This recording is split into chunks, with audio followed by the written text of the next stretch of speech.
My fiancé came out as a lesbian and told me that everything we shared together was a lie. Now everyone is telling her how strong and brave she is while no one cares about me. Posted by you/guiltypollution742. My ex, who I will call Dana, and I had been together for 7 years, and I knew from the beginning that she was bisexual. She openly told me about her past relationships with girls, but I never cared because it wasn't a problem for me at all. We never had any big fights or arguments, just small things that we always managed to sort out.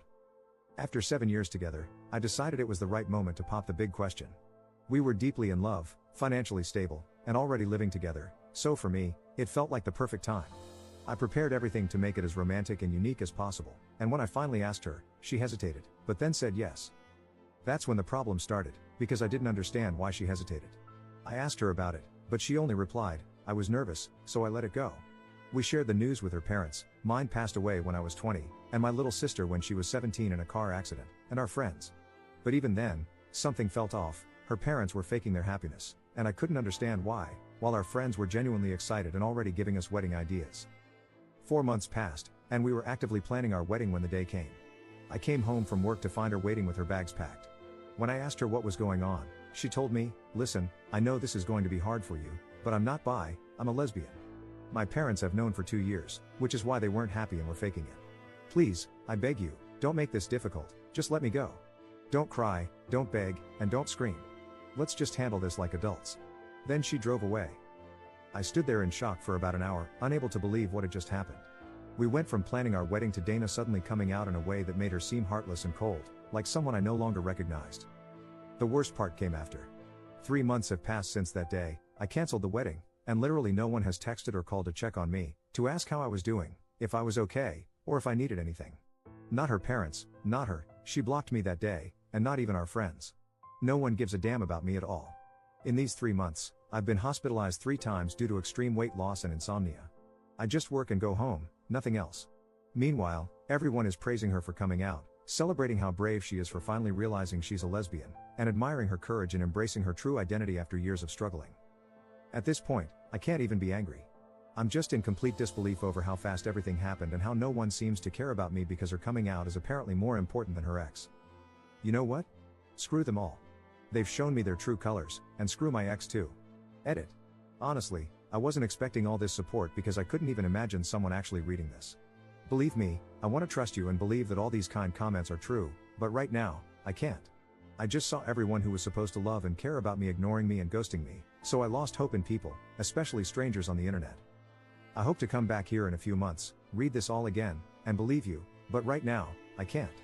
You all seem like good people and sincere, but believe me, no matter how much I want to trust you, I simply can't right now. Still, I want to thank you all anyway. I'm not okay. The 3 times I was hospitalized, I tried to unalive myself, but I'm not even good at doing that. For 3 months, I kept thinking over and over again, was I the problem? What could I have done better? What did I do wrong? But nothing changes.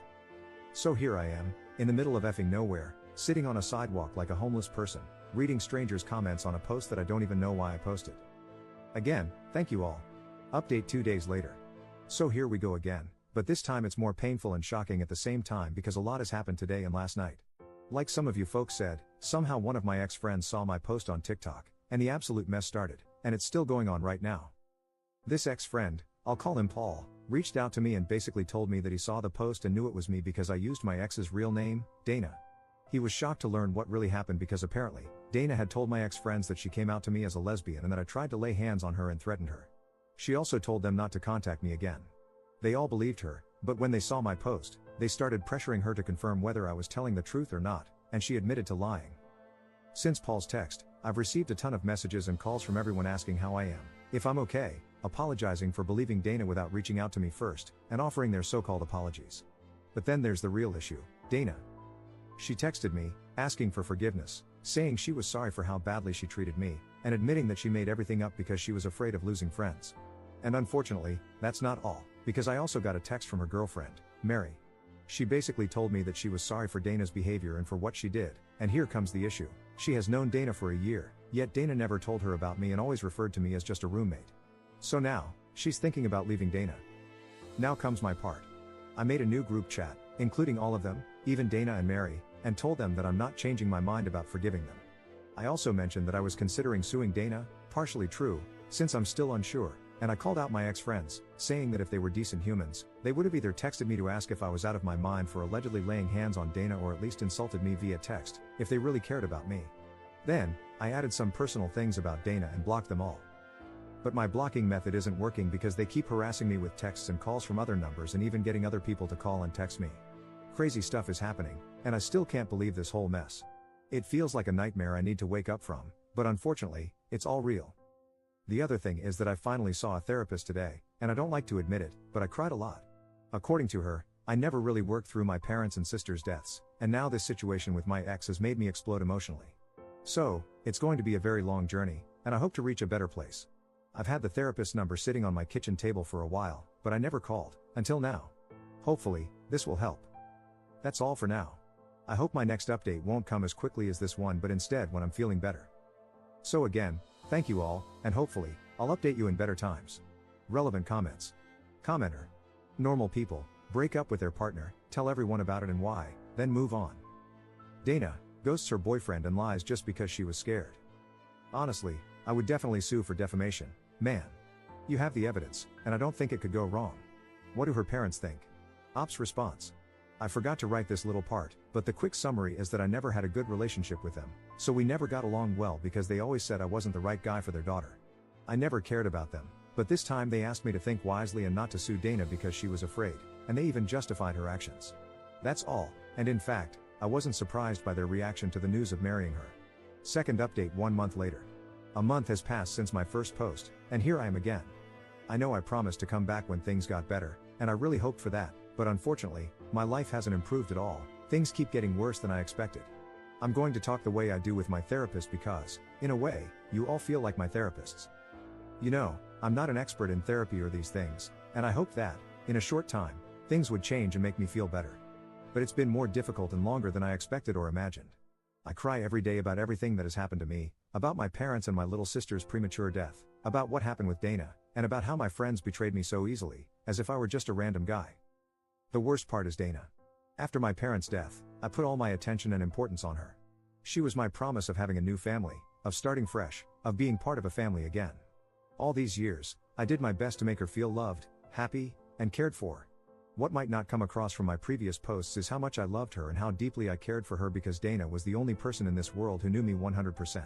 She was truly my soft spot. After retiring from the army, she was the one who saw the real me after years of risking my life. I still have some trauma, but I'm working on that too. And then I met Dana, and it was love at first sight. So yeah, call me naive for still believing in fairy tales, but I really thought she was the one for me, the person who could finally give me my dream of having the family I lost. The hardest and most painful thing this past month was finally changing my number and starting over. I thought about calling her, texting her, or even seeing her again so many times because, despite everything, I still, somehow, care about her and love her. But then I remember how poorly and cruelly she treated me, and I changed my mind. Still, her presence lingers in my thoughts. I miss the little things we used to do together. I miss Dana being messy and a little goofy around me and in my house. I miss her touch. Coming home from work and just seeing her made all my stress and bad emotions disappear in an instant. But aside from all that, a few good things happened this month. I got the promotion I had been working so hard for, even if it came at the worst moment of my life. My boss gave me 3 weeks of forced vacation because he's worried about my mental health and how I've been working day and night without doing anything else. My therapist also told me to take a few weeks off to clarify my thoughts. I'm also looking for another house near my work because my current home isn't a positive environment, in my therapist's words, and because I need a drastic change. So that's where things stand. Unfortunately, I still have suicidal thoughts, but I'm working on it, even though I know it will take time. That's everything. I don't think I'll post anything else from now on because, fortunately, I don't have much else to say about my situation, other than thank you all for your support and private messages. So, thank you, everyone. Hopefully, this period of my life will pass without causing too much damage. Edit. My ex-friends never contacted me again, and neither did Dana, so I have no idea what's going on with them. And honestly, I don't care. Third update 2 weeks later. Hello, people. Don't worry, I'm still alive. According to my therapist, I can use this little place to vent about my thoughts, the things that happened to me, and updates about my life, so here I am. I'm not very good with Reddit, so I hope I'm doing things the right way. Like I said in the title, yesterday I had a strange meeting with Mary, and it turned out better than I expected. I was at a bar in my city, waiting in line to order when Mary recognized me, and we started talking. I offered her a cup of coffee, and we chatted a bit about our lives, how things are going, and all that stuff. I must admit she seems like a sweet and kind girl. She immediately asked me if I was mad at her for what happened with Dana, but I assured her that she wasn't the problem at all because she didn't know about me as Dana's ex-boyfriend. Mary said I seemed much better now compared to almost 2 months ago, and she was happy for me. According to Mary, the day I made the group and blocked them all, she and Dana argued a lot and eventually broke up. She told me again that she was extremely sorry for how everything happened and that if she had known earlier, she would never have dated Dana because she has certain values. We chatted for about 2 hours and got to know each other better. Afterward, we exchanged numbers, and she told me that if I ever needed to talk, vent, or just rant about something, she would be there for me. I really appreciated that, and then I headed home. It was honestly a nice meeting, and I wouldn't have bet a cent on it, but it's nice to be wrong sometimes.